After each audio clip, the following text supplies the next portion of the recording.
पूरी दृढ़ता से देश की एक एक इंच जमीन की, देश के स्वाभिमान की रक्षा करेगा। भारत की एक इंच जमीन को भी दुनिया की कोई ताकत छू नहीं सकती, उस पर कब्जा नहीं कर सकती। पूरे देश से मोदी ने बोला झूठ।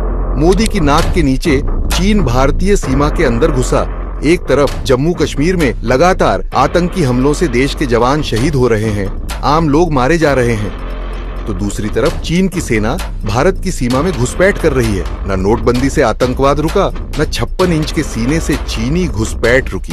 भारत के प्रधानमंत्री मोदी रूस में फोटो खिंचवा रहे थे और भारत में चीन की घुसपैठ की तस्वीरें सामने आ गई। जी हाँ, अमेरिकी सैटेलाइट कंपनी ने LAC पर चीन की घुसपैठ की तस्वीरें जारी की है। ये तस्वीरें देखिए। इन तस्वीरों ने केंद्र की मोदी सरकार की पोल खोल दी है। चीन की सेना LAC के 5 किलोमीटर तक अंदर आ गई है। पैंगोंग लेक के पास बंकर बना लिए हैं और मोदी सरकार ने पूरी तरह आंखें बंद कर ली है। मोदी सरकार देश की जनता को जवाब देने को तैयार नहीं है। चीन इन पक्के बंकरों में हथियार और ईंधन भी जमा कर रहा है। इसके अलावा हथियारबंद गाड़ियों के लिए भी पक्के शेल्टर्स बनाए गए हैं, जिन्हें एयर स्ट्राइक से भी नुकसान नहीं पहुंच सकता। सवाल ये है कि मोदी सरकार की जानकारी के बिना चीन ने इतनी बड़ी घुसपैठ कैसे कर ली, क्योंकि इतना बड़ा बेस कैंप बनाना कोई एक दिन की घटना नहीं है। एक ओर चीन लगातार भारत की अखंडता को खंड खंड कर रहा है, तो दूसरी ओर देश के प्रधानमंत्री मोदी ने सेना के हाथ बांध रखे हैं। अगर हमारे जवानों को खुली छूट दे दी जाए तो वो चंद घंटों में चीन से भारत की जमीन वापस ले सकते हैं। मगर